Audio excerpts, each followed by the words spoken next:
Hello, everyone. Hello. Right, so it's just the half of the quartet today.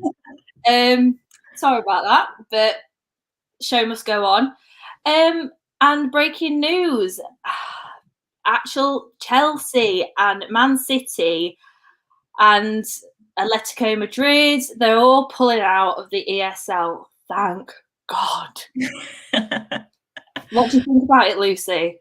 Oh, hopefully it's good news. I think it's not confirmed yet, has it really? But fingers crossed, because it's just been an absolute farce, hasn't it? Like last couple of days have just been a whirlwind. I've just been just stuck to Sky Sports News, just watching updates and stuff. And like when it come out on Sunday night, I was up till like 2 a.m. watching the stream with the rest of the guys, and yeah, it's just been an absolute farce on it, and hopefully this is the start of the end, really. So yeah, fingers crossed. But we will be chewing the fat on that a bit later in off the pitch.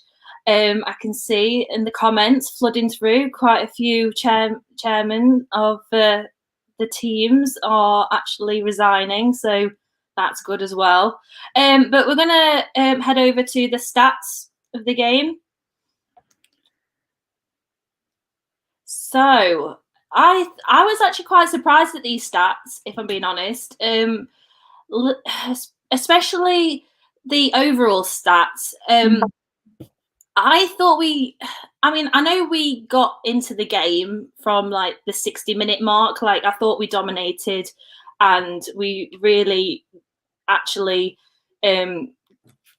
gave it to Liverpool. But I didn't, for some reason, I didn't think we had as many shots. It felt, especially from the first half, it felt a bit flat, and it felt like it was all Liverpool at one point. So yeah, but it was great to see that we had the majority of the possession. Yeah, it's good to see that as high as it is again. I think against City, obviously it was much lower, but when you saw the stats after the game last night and seeing that, I think the Liverpool at one point it was down to 29% of possession. So, but yeah, and the same as you, when you look at the amount of shots that we had and the amount on target, it's looking good. But we need to be putting them chances away, don't we? Oh, 100%, definitely. And always, Mr. Reliable. I thought he had a good game against Liverpool, and it's nice to see that the stats are still showing that he's just amazing and that he's the best goalkeeper in the Premier League. Yeah, I like this one. I like all the greens on our side. Yeah, exactly. Stats don't lie.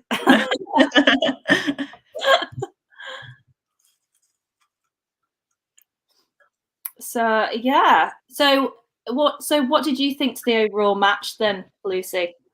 It's a strange one, really, because I think it's been quite a whirlwind couple of days, and I think there wasn't much build up to it yesterday. I was watching Sky Sports all day, and you're thinking, oh yeah, we do play tonight. Like it is a massive game when you think about it. Now I was really happy with the draw, but I think we definitely could have nicked it. I think we could have had 2, 3, maybe even 4 goals. I think. First half, I thought we were quite poor, to be honest. I thought we weren't at the races, and I thought we struggled to string 2 passes together at some stages. And but the second half, I think we come out and really gave them a great game. And I think the substitutes really helped. I think I was happy to see Poveda back. I've been a bit skeptical about him because I think when you look at him, he's quite slight and he doesn't look like very strong because he's quite small. But I thought he'd come out, and I thought, well, they could have had an assist if Tyler had put that goal away. But it would have been nice to have won the game. But we look at Man City picked up 3 points. Liverpool, we managed a point. Let's see what we can get next week. Yeah, exactly. I mean, we actually won. I mean, not won, but we actually scored from a set piece. I know, yeah. I can't remember the last time we did that. I know, it was quite interesting actually, because the commentary, as much as I wanted to turn it off, because was it Andy Hinchcliffe, I think, had no positives to say about us, and I thought, I'm going to throw this TV out the window in a minute, because he didn't say anything positive. And he did actually say before the corner, he was like, see if Llorente could get his head on it. And I know in the watch along last night, Joe said, come on Llorente, get your head on it, sort of thing. So no, I was really happy for him to get the goal, and obviously it's dedicated it to his granddad, who we lost quite recently. So he's deserved that goal. I think he's been absolutely outstanding these last 5 or 6 games. Yeah, I mean, I totally agree with you, Lucy. I mean, I thought the first half was very flat. Like I say, we weren't at the races. I just was waiting for us to get into gear and to just push on. And I was a bit nervous, actually, the fact that we came out so flat and Liverpool had so much control. We very rarely got out of our own half, and they pinned us down quite well. But we still managed to get a few shots away. But yeah. I mean, in the last half an hour from the 60-minute mark, I thought we could have, especially when we got that equaliser, I thought we could have pushed on to get that second goal. I mean, to be fair, there were quite a few Bamford chances. You thought we could have leaned into. Yeah, the one that hit the crossbar. I could not believe that's the place it ended up going. I was like, of all the places you could go, it had to be the crossbar. I was really feeling for Paddy then, because I'm desperate for him to score as well. I think once he gets that goal, he's going to go on another run of bagging goals in games. And I did feel really sorry for him, but I was really proud of what he said after the game as well, and he come out and give his opinion on this whole farce that's going on. But I think it'd be nice for him to get one against Scum next weekend, so we'll see. Fingers crossed. Yeah. Because it's brewing. Yeah. Brewing, like those misses, he's gonna be thinking, for goodness sake, should have scored, and it's just like I'm just waiting for it to happen against Man United. So yeah, fingers crossed it does happen. What do you think to Meslier? I mean, that save in the 5-minute mark was incredible. Yeah. And I think he did a similar one in the second half. But to be fair, the rest of their shots went straight to him. Yeah. I'm going to say they didn't have, and there was nothing that really sort of he struggled with, really. I thought, like you said, the first one that he made inside the first 5 minutes, I actually didn't think he got a touch to it. But when you look at it back, it's a great save, in it. I don't think you can. He come out when obviously they scored. I don't think you can blame Meslier for that. I think Jack was asleep, weren't he, and let his man go. But no, he just continues to surprise. We say it every week, don't we? He just continues to surprise us all every week, and it's just great to see. And I'd love him to get a clean sheet. I think he deserves one after the last couple of games, especially after obviously the Man City game and the Liverpool game. So we'll see. Yeah. So you say that he wasn't at fault for coming out? No, when he did it, I thought you shouldn't have done that, but it's not just him at the end of the day, is it? It's Harrison who's meant to be tracking him. So he'll learn from it. Of course he will. He'll come out hopefully next week and play a blinder. So yeah, I mean, I kind of looked at it a bit as like bad luck. I felt confident. I felt like with him coming out, like that was fine.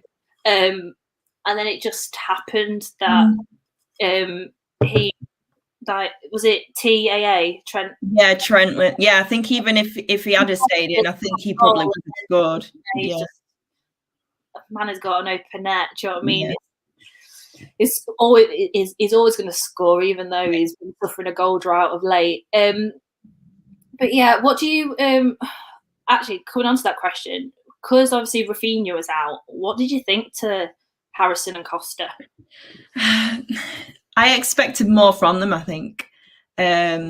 Jack, I was hoping he didn't play against Man City last week because he couldn't, and I was hoping he was going to come out this week and blow us away, and he just didn't look on it. I think he sort of reminded me a bit of Tyler, where he's dribbling the ball about and he's not passing to people in spaces, and I did find myself shouting at the TV saying, come on, you need to be passing this, otherwise you're going to lose it, because Liverpool were on us, weren't they, especially in the first half. Costa, not as good as last weekend, I don't think. Yeah, I think we definitely miss Rafinha. I think we missed that little bit of spark, especially in the first half. I think it would have been a completely different game. I know that we shouldn't rely on him, but he's a massive part of the team at the end of the day, isn't it? And I was surprised he wasn't playing, actually. I know he picked up that injury last week, but I think within him, he would have wanted to play, I think. But I think next weekend, I think they could scare a few Man United players, hopefully. Well, this is it. I'm just hoping it was just like a precautionary rest, and you know, he's going to come back for Manchester United and cause havoc. I mean, I agree. I think we missed him because he has this like. I feel like he's gotten used to the Bielsa system, and he's got this sort of special relationship with Ayling and Bamford, and he links up so well with them that they just create things, just create play out of nothing. Do you know what I mean? Create trust out of nothing. And he's just that special talent, isn't he? I was saying earlier, I mean, it makes me a little concerned, though, the fact that it was obvious that we missed him. Because you don't want to be completely reliable on one player. No. But he is special. Do you know what I mean? It's like you're always going to miss that kind of player, aren't you? Yeah, definitely. Yeah. But yeah, I think Harrison, was like you say, a bit asleep. Like, yeah. He just seemed a bit, I don't know, maybe lethargic. I don't know. He just didn't seem to be completely on the ball. I mean, some of his decision making, especially in the 6-yard box, was questionable. Because I think it was for when he had the chance, which he fed through to Bamford, and also when he had his own chance, and didn't he like pull it back and then have a shot? And if he hadn't have pulled it back, if that was the Harrison against Newcastle, or do you know what I mean? Like, yeah, it'd have been in, wouldn't it? Yeah, exactly. It would have been in the back of the net. So, yeah, Costa didn't have an amazing game. I wouldn't say it was completely terrible, but no. It was one of those performances where he didn't do anything outstanding, but then there wasn't anything that he did drastically wrong. I just thought he had a much better game against Man City last weekend. 100% agree. What did you think to Dallas and KP in the middle of the park? Dallas, I thought, was quite quiet. I obviously had that outstanding game last weekend, and obviously we'd like to have seen him do it again, but he's not going to have an amazing game every weekend, but he's always there, isn't he, in the midfield. He did lose the ball a couple of times. There was one time where he did lose the ball and they nearly were on goal. But he did really well to get it back, which you expect from Dallas, don't you, at the end of the day.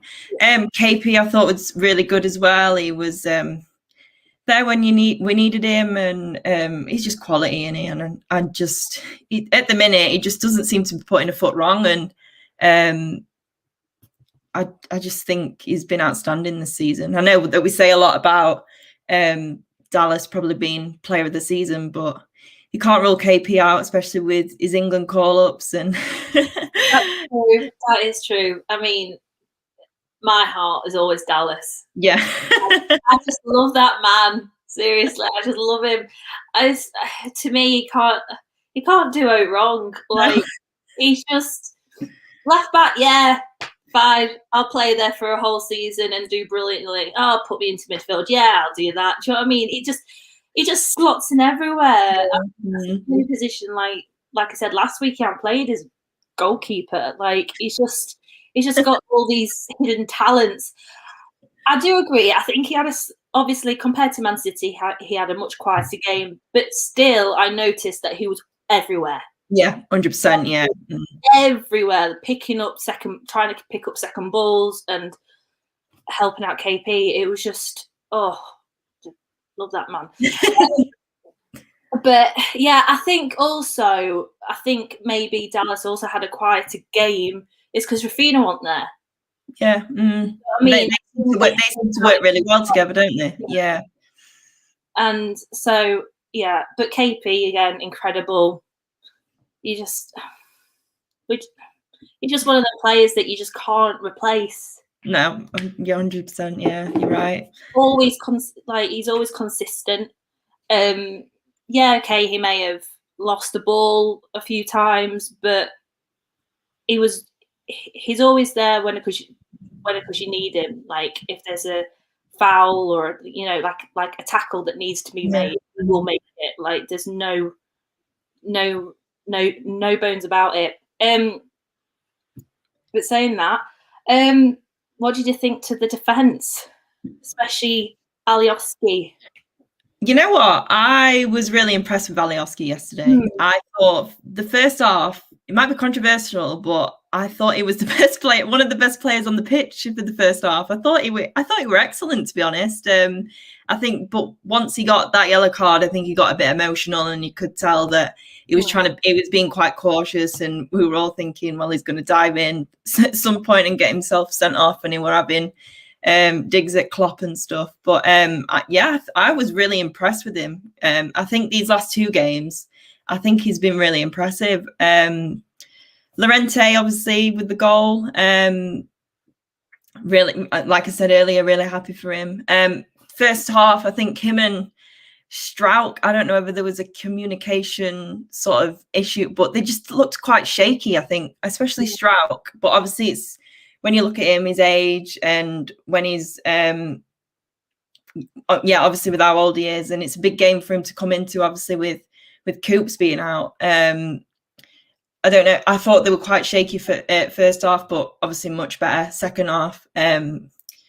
But yeah, I was really impressed with Alioski. Like, you'd think, like, these last two games, you'd think, bloody hell, we've got him chuffing left back, and you're thinking, oh God, it could happen here. But no, our last two games, I thought he's been awesome. Yeah.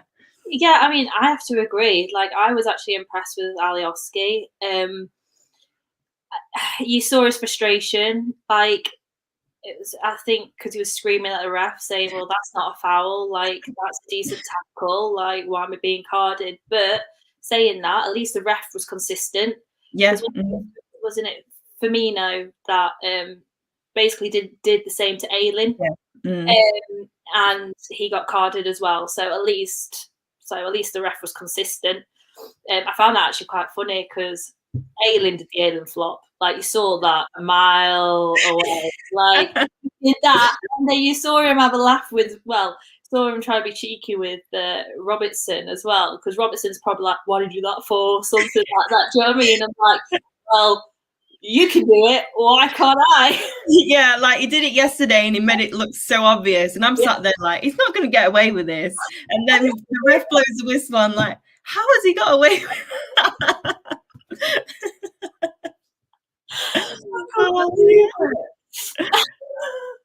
No, but yeah, I'm glad Alioski had a good game. Especially, I think it was like a couple of, especially I always forget who it was against. Was it Sheffield United when he had that utter atrocious game? Oh, Fulham, where he's like pinging it back to Elliot from halfway line. That was it. Yeah. Oh, I'm just glad he's kind of redeemed himself. Oh God, I know. Yeah, because I think at that point we were all like, "Yeah, this isn't working." No. But I do agree with the central defence. In the first half, it was a little bit shaky. I don't know if it's just because of Coops being banned that Struijk felt a bit more of that extra pressure against Liverpool. But if there was any sort of mistake, I mean, even Llorente made a few mistakes in the first half, but at least he redeemed himself. Yeah. And like, no one got through him. Like, literally, he was like just a wall. Like, it doesn't. Yeah, I think he was dancing around Mane at one point. I'm thinking, how has he kept hold of the ball here? But no, some of the balls that he was pinging downfield were just absolutely outstanding, and we've seen that in the last 5 or so games. That is different gravy, and I think we've said it every stream this last couple of weeks. I think we've done really well to get hold of him, and I can see him being at the club for a long time, because I think he knows what it means, like what everything means to us Leeds fans, and you can tell how passionate he is. I just love it. So yeah, I thought he was. I think he was my man of the match last night. Really happy for him. Yeah, I mean, I couldn't agree more. I think I'm glad he got that goal.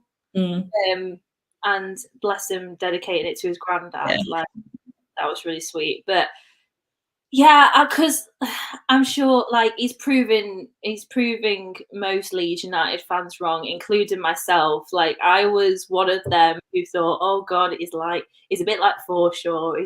He's made of glass." Yeah, it's like because he was injured, and then he came back against Chelsea, wasn't it, for like 8 minutes? Then he got injured. Yeah, 8 minutes, got brought off. Then he was injured for like a couple of months, and then I was like thinking, when he came back, I was like, please don't get injured again. Please don't get injured again. Please don't get injured again. I know, but he's so strong, isn't he? Like, when he tackles and stuff and dancing around players, he's incredible. Yeah, like his ball recoveries and just the blocks he makes, and I love the fact that, you know, if there was a tackle in the 6-yard box, I am not worried. No. The tackles he's made in the box were like, I thought if that I always forget the bloody game, but I think I know which one you mean. Yeah. The one where he goes in and they give a penalty and they don't. Arsenal, wasn't it? It was Arsenal where I've forgotten who the player was. But he sort of ran into his leg rather than and like he pulled out of the tackle, and I thought if he gets a penalty against him for that, I thought that's really harsh. And thank God it like switched the other way around, and the Arsenal player got yellow carded for that. But that's what I'm saying, like I trust him 100% to make those tackles in the 6-yard box, because he's just that sort of player. I mean, his footballing brain is like that good. Yeah, definitely. And I think the last person in the first team, like the starting team, to talk about is Roberts. What do you think to him? I don't know. It's a tough one. I think the last couple of games, I think, he's really shown that that there is a player in there, and he started to pick up a bit of consistency throughout games. But I wasn't overly impressed with him yesterday. I thought he was quite quiet as well. I didn't notice him much on the ball, but obviously he had that really good chance that, to be honest, he should be putting away. If he puts it to the right of the keeper, it's in it. And I don't know. I wasn't as impressed with him as I have been over the last couple of games. I'm still a bit like, I don't know. I'm still a bit unsure about him, to be honest. I think if we have a decent, I think summer-wise, when it comes to the transfer window, I don't see him starting next season at all. with the names that we're being linked with. And I don't know. I think, like I've said a couple of times, I know there's a player in there, and we all know there's a player in there, but it's a hard one. He needs to keep that consistency up if he's going to keep his place in the team. Yeah, I mean, I agree. I think I was watching the post-match chat last night, and I think it was Phil that said that if Roberts starts next season, then that says a lot about our summer, transfer. Yeah, I can't see that happening. I don't think. I think with Orta, I think is. Yeah, exactly. I think I can't see that happening. And yeah, like Phil says, if Tyler does end up in that starting 11 next summer, something has gone drastically wrong. But I just can't see it with Orta. No, I can't. I see Orta. I can already picture Orta already planning. Yeah, it probably has been like for the past year or whatever. Yeah, probably done it since last September. Like at the start of this season, they're like, right, who are going to be our targets for next summer? Yeah, and they've probably got like 10 players per position now because they're actually wanting to go after. I felt a bit sorry for Tyler, if I'm being honest. Like, I know I think he had a bit of a quiet game. Yeah. He had them 2 chances. I just felt I just feel like he could have done better. Like, his decision making was lacking. Because like the first chance, it was straight at Alisson. If he had a bit more power behind it, probably would have done better. The second one, where he just put his laces through it, it didn't really have much direction, if that makes sense. And also Alisson made himself look big, like he just opened himself up and then it just hit his chest. Like, I just feel like he just needs to just be a bit more better in the decision-making department. And because I trust Bielsa, I know there's potential in Roberts. There's just isn't any consistency at the moment. Because he did something against Chelsea, and then, I mean, it could be a confidence issue, I don't know, but I feel this part of the season, he's took his chances more. Like, he's been starting the team, so he's actually grabbing both hands onto this opportunity and actually trying to better himself in that way. Whereas the first part of the season, because he got given that opportunity, he didn't seem to want to. No. He didn't seem hungry enough, if that makes sense. So, yeah. I don't know what will happen to Roberts. I don't know if he'll stay. I don't know if depending on the signings in the summer, if loaned out. Yeah, it's a tough one, isn't it? Because I think we feel like he's been around for ages, but he's still only, 21, 22, and he's been riddled with injuries. And I know a lot of people have been saying, and including me, that he could do with a season at championship level, getting himself 10 to 15 goals throughout the season and come back as a better and stronger player. But I think he is going to be one of these players that I would like to see score in the next before the end of the season, because I think that would really boost his confidence and give him something to shout about. So I'd like to see him score, because I think that would boost his confidence, definitely. Oh, 100%. And like I say, if his decision making was better, he probably would have got a goal. Had a handful of goals, I think, last couple of games. Yeah, but I think against Chelsea, he was unlucky because he had a goal offside, ruled offside. So yeah, we'll just hope. Well, you never know. Roberts may score against Manchester United as well. You know what I mean? Like, anything could happen. Yeah, literally, yeah. Anything could happen. So we'll move on to the substitutes. So what was it? So we had Poveda come on for Costa. Yeah. What did you think to Poveda? Did you think that was a substitute? I was really impressed with Poveda. I know he's been out for a while, and I've seen him in a few of the under-23 games, and he's a bit like Harrison in a sense with the way that he's dribbling the ball and stuff. And there is a bit like when he's, well, I don't know, because like the assist to Roberts yesterday, I thought he did, which obviously Roberts didn't score. I thought was really impressive. But yeah, like I said earlier, I think he's quite a slight little player, isn't he? And but he seemed to come on really, really well yesterday. I know he's been out injured, but yeah, I'm impressed. Yeah, definitely. Yeah, I mean, to be fair, I've got to say, like, I've as much as I've been a supporter of Poveda, I have been slightly critical of him. I've always I find him to be like a mini Rafinha. Like, he's got that. He's that young lad that's got all the youth of like arrogance. Do you know what I mean? And all the swag and everything like that. And he's just like, yeah, I'm going to do these flares. Yeah, I'm going to do these tricks. And he's got the pace. Don't get me wrong. Yeah, definitely. Yeah. He did make such an impact. We needed that injection of pace. My criticism over the season has just been his end product. He just and I think that I think that's just down to decision making at the end of the day, and I think that will come with time.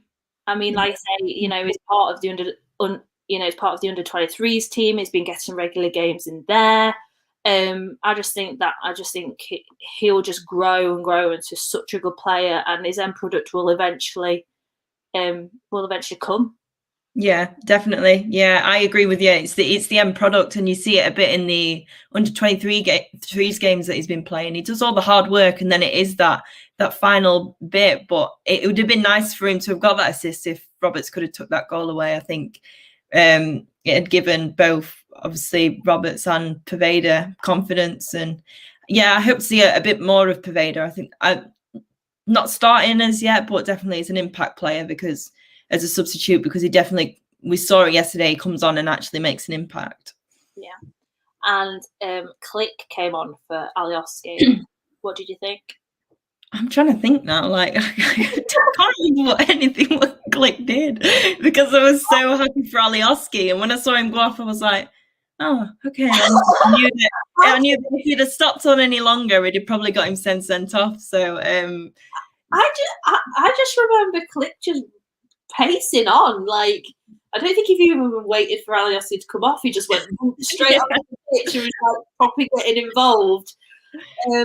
I'm trying to think now. I can't remember anything that I don't want to sound bad, because no, I kind of get what you mean. But do you know what's quite funny is that picture of Llorente just being on the floor, and all the players on top of him, celebrating, and there's Click in the background. He looks like he's picking his nose. Like rolling over with like nose like. So he didn't even run over to celebrate. What are you picking his nose? Come on, you've had so much rest. You should be sprinting down that field to Llorente and celebrating with him. But yeah, I mean, to be fair, I do, like I say, I do agree. There's nothing outstanding. He didn't have the same impact as Poveda did on the game. I'm trying to think how late on did he come on? He came on He came on the 79th minute. So it's quite late on. Yeah. So he only had like 10 minutes. Yeah. Make an impact. And he didn't really do much, did he? No. Feels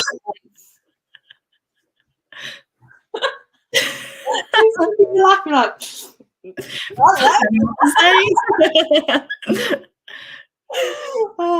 And then the last but not least, on the 86th minute, Pablo for Robert. Yes.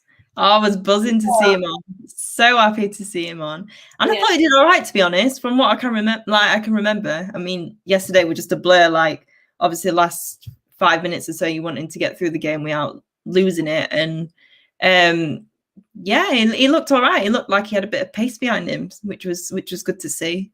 Just so happy to see him back, because I know how desperate we all are to see him play in the Premier League. Yeah, I do agree. I find, though, with Pablo, it's always going to be a bit hit and miss, because obviously he's getting on, isn't he? And people say he doesn't have the legs for the Premier League, and that's probably true, because he is getting on. But yeah, it was nice to see him, though.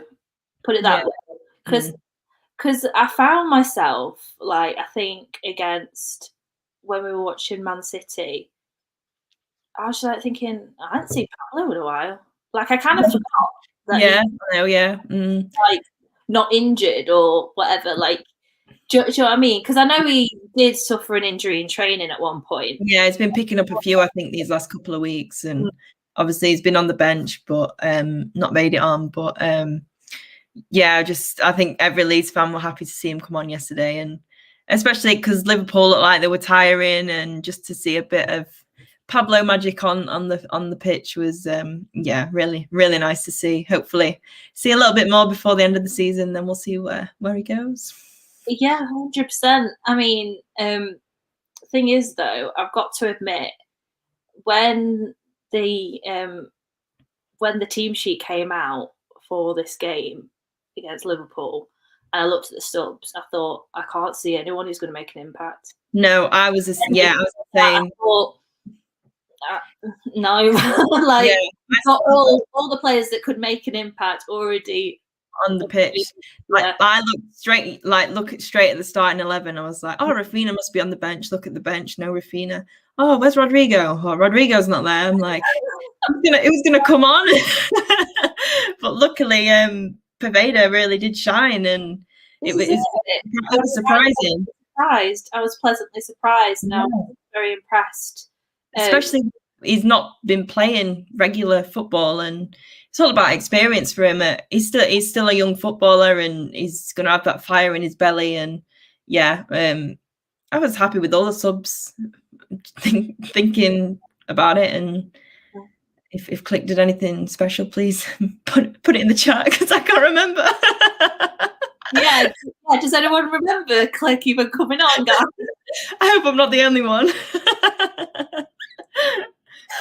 Oh, like, literally, like, probably, like, the only evidence is him picking his nose. That's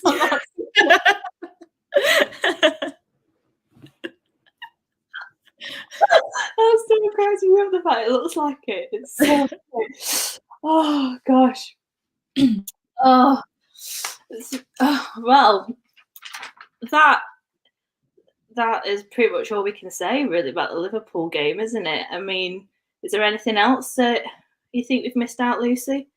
I think I just want to say, like, how proud I was of the whole club last night. I thought they showed the world what a great team they are, and everything. And hats off to those that went down and protested. I think, why not? Like, the whole. Well, it sounds like it's coming to an end, hopefully, but it's been an absolute farce these last couple of days. And hats off to Water. Stood in the stand. He gets it, doesn't he? He does, yeah. You wouldn't think it, like, but he's Leeds. He just encompasses Leeds. Like, if anyone is Leeds, it's him. Like, just holding that shirt up. I was like, yes, Water, yes. And that's all you could hear last night during the game. I'm like, who was that shouting? I'm thinking, bloody hell, of course it's Water. Who else is it going to be? I can just imagine Angus just stood there just like, shut up. He must have a headache when he goes home. He must have to lie down for a week. Because he mentioned it in the documentary, didn't he, at one point? About it, like, because there's literally, I swear there's, like, because I remember them being footage, and like we've scored a goal, and Orta's like, yes, and then Angus is like, yeah. Like, Jesus. And he literally is so Leeds, because you see that Bamford interview once we won against. Oh my God, yeah. I was like, top of the league. I still watch that now and I still laugh. I still watch it on YouTube from time to time. Just that clip, it's just brilliant. Oh, so good. But yeah, I mean, I totally agree. Like, I think Leeds United did the right thing by making a stand to the world that we're definitely one club that aren't going to take that lying down. Like, we're not going to, like, basically agree with it. I felt Klopp took it a bit too personal, if I'm honest, from his post-match chat. Yeah. I felt because there was a line where he said, no one needs to tell, along the lines of, no one needs to tell me that because you have to earn Champions League. Do you know what I mean? Like, that sort of thing.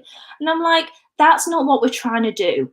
We're giving you the shirts because we're saying, if you, as a manager, as players, if you do not agree with it, there's some shirts for you to stand, a public stand to everyone to say that you do not agree with it.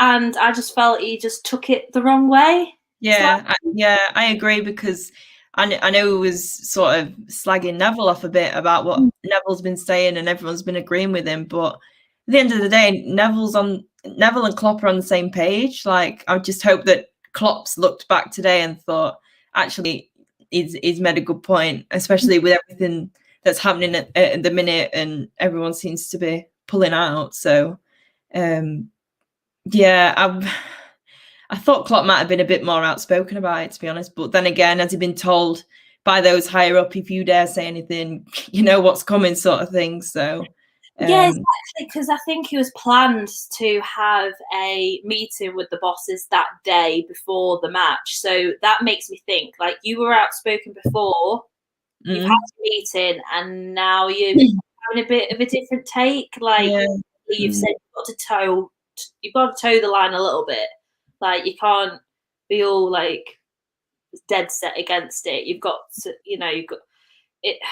It's a bit of a difficult one, but I mean, to be fair, like, I don't blame the players for not wearing it. To be totally honest, because I feel it's very much like, it's like, because that's your employer. If that was me speaking out against my employer to a certain, like, and they have control over what happens to me. Like, if I say something, am I going to get sacked? Yeah. And if these, obviously this was before all this news came out today, it was like, well, it's like, well, I don't want to get sacked because if them top six go there, yeah, okay, he may get poached, like, a player may get poached, but to go, may get bought by the other team. Yeah. But if he wants to stay in the Premier League and doesn't want to be part of the Super League, what teams are left for him to go to? Because none of them are going to pay the wages that he's on, like, at Liverpool. Yeah. No. So it's either toe the line until there's something concrete that comes out, or or be outspoken and risk losing your job. Yeah, but by the looks of it, it's not going to matter anymore, is it? And I was very proud of James Milner, don't get me wrong, for being outspoken. But I was speaking to someone earlier, saying something earlier about the fact that it's his age. Like, he's probably, like, he's come out and said he doesn't agree with it. But if he did suffer any consequences for being outspoken, it's not like the end of the world, because he's towards the end of his career. Yeah. Do you know what I mean? And I'm proud of Bradford. He was very articulate. Yeah. Do you know what I mean? It just shows how much of a role model he is. Like, I was on BBC Radio Leeds this morning talking about it all, and I was saying how Leeds have just been such role models throughout, not just that's what's happening now, but throughout the whole pandemic. You look at what the players have done. They've took pay cuts to keep members of staff in their jobs, and you've got players like obviously Bamford, who's donated money to buy tablets for homeschooling. I think the world got a look at what we've done as a club, and I think they're absolute role models, and I think we're all really proud of them. Yeah, 100% agree. Now it is our off the pitch segment, and let's play the intro. Off the pitch. Off the pitch. Oh my god. First, I sound like a bloke, and then it's like, oh gosh, guys. Right.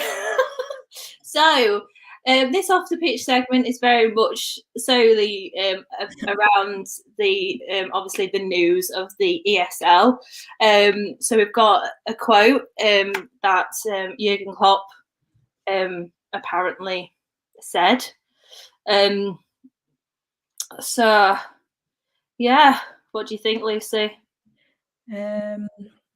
No, yeah, well, I agree with it. It's greedy, isn't it? Like, it's the thing I was thinking yesterday was, why do teams like Manchester City need to be part of this? Because it came out in the press the other week that Manchester City are one of the only teams in the world that could afford Haaland's wages. So why would they need this extra money? And Klopp's right. It's greedy, isn't it? Like, and I just don't think it's not. I know everyone's been bashing all the clubs these last couple of days, but there's been no communication to these managers and these players that play for these clubs. Yeah, it's just disgusting, isn't it? And like I said earlier, hopefully it's the start of the end with these clubs that are pulling out. So, well, this is it, isn't it? It's like I say, it's just pure greed. I watched Sky Sports News earlier, and it was about I think it's Perez, isn't it, at Real Madrid, and it sounds, from what they were saying, it sounded like he and the owner at Barcelona were the ones that sort of orchestrated this in a way where they wanted to take to get the Premier League teams on board, the top six, because they knew that they were definitely going to get the revenue. They've got the global fan bases, they've got all the, they basically get practically all the TV rights. And especially when they were like 9 million euros in debt, Barcelona a billion euros in debt. It was definitely like a money making, scheme to stabilize them and to pay off some of their debt. Oh, clicky. Yes. Oh, I love this. I love the fact that he replied. Yeah, I think he was probably one of the first players that from any team to actually respond to the whole situation, and that picture just says it all, doesn't it? Yeah, it's created by the poor, stolen by the rich, and good on him. Yeah, I found this quite funny. Because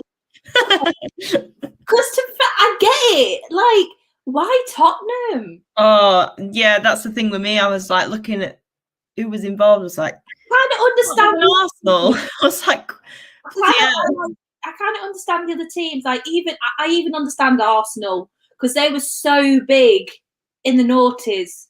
Do you know what I mean? Yeah. In Thierry Henry and them kind of players, and they're definitely I feel they've got a bigger global fan base. But Tottenham, I was just really confused over. Yeah, this was quite funny. Oh, bless them. Can we borrow your ground? Oh, Tadcaster, bless him. We'd fill it out as well for him. Oh my god, I was crying in it. It's Disney Channel as well.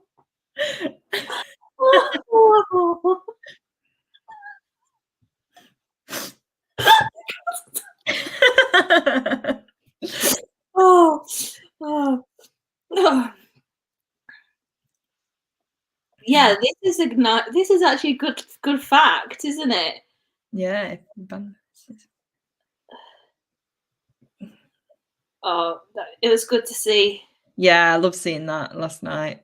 I wish I'd have gone down actually, but everything on Twitter was just amazing, weren't it? Yesterday, seeing all the different fans come together.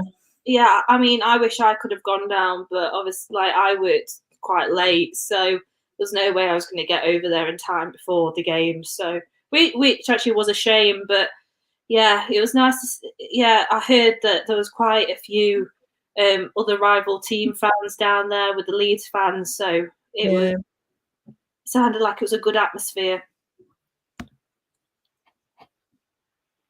I love this.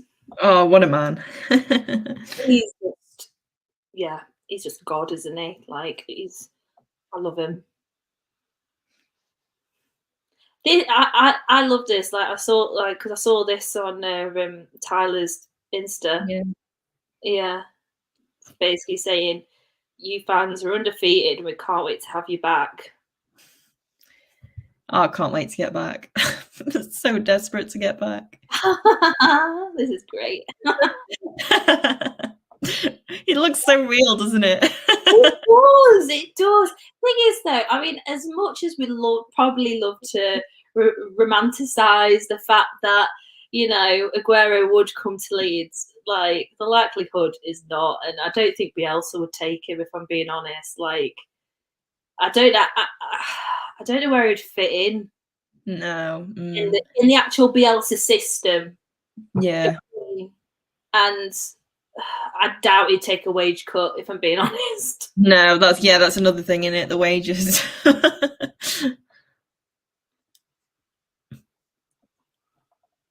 The lines are out. Oh my god. No, but him and Gary Neville were brilliant last night. Even if it didn't feel like the Warwick game came on, because they were talking so much about this Super League that I thought everything they said were just absolutely bob on. Yeah, I thought I love them too as pundits, to be honest. I think they just say it as it is, don't they? Like, especially Neville, I think he's been outstanding these last couple of days. Yeah, and you know what? I never thought I'd say that I actually like Gary Neville. Yeah, I think a lot of Leeds fans have said that, knowing that he's ex-Man U, and we know we don't have anything to do with the scum. But no, these last couple of days, with how outspoken he's been, I think he's just said everything that we want, what we think, and I think he's been great. Oh, yeah, 100%. Like I was watching his videos, like the clips, and I think it was on Sunday, wasn't it, when it first kind of broke, and he was having his take on it, and I was watching the sort of Gary Neville podcast as well, because it was a bit of a extended sort of version of his chat to Mika and Roy, and yeah, it was, you could tell in his eyes, like, the passion. So emotional. He looked really emotional, didn't he? And then last night he looked so drained, bless him. I think everything's just took out of him on Sunday, because after everything that he said, and last night he looked broken, bless him. But yeah, he was so emotional and yeah, really outspoken, and I applaud him for that. I think he's just been great on it. Yeah. Yeah. Oh, and it was lovely to see Dallas and Llorente in Team of the Week. And Bielsa. Yes. Oh, yes. Didn't say that. Sorry, guys. Yeah, I noticed that till now. Thanks, Lisa. Oh, that's funny. Oh, yes. Oh, do you know what? That man. Oh, And I love this tweet as well. yeah.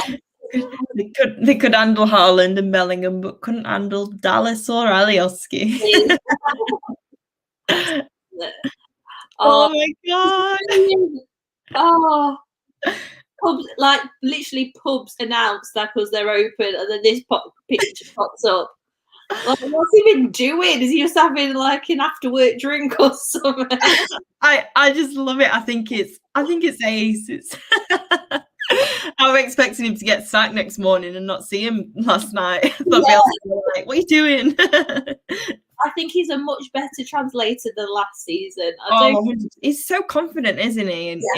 And he barely gets anything wrong. And yeah, like you say, he's much better than, I can't remember who it was last year, but yeah, it's so funny. Well, guys, that's the end of our off the pitch segment. So yeah, what we're gonna briefly touch on now is Manchester United. Got them on Sunday. How do you think it's gonna go, Lucy? And what's your score prediction? It's a tough one. I've not really had a chance to think about it. I know that it's obviously been coming because we've had City and then we've had Liverpool. I don't know.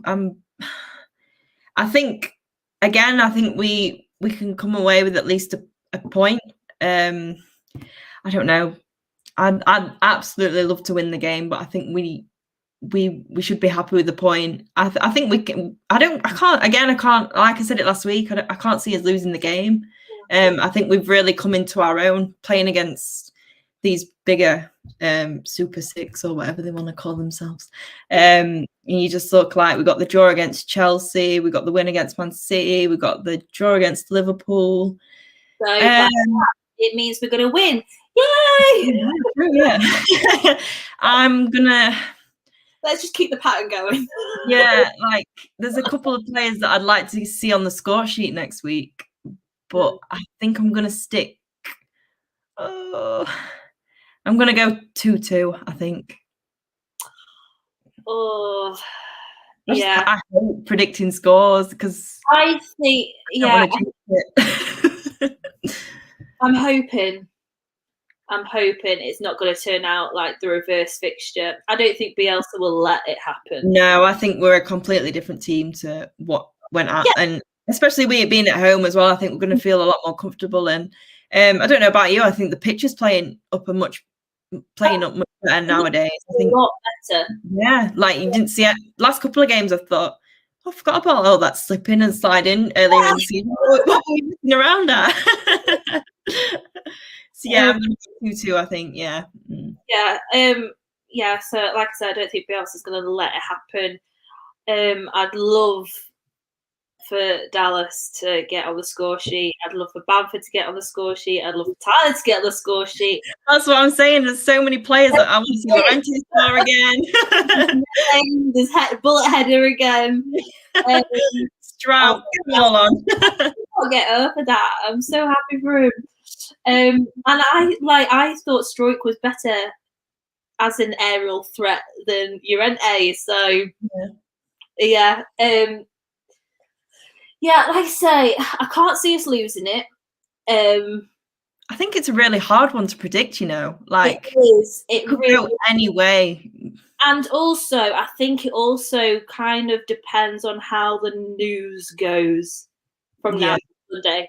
Because obviously with everyone, like Man City and Chelsea pulling out, there's nothing at the moment to say that Man United are wanting to pull out. So I don't know if that's going to have as much as effect like the chat, the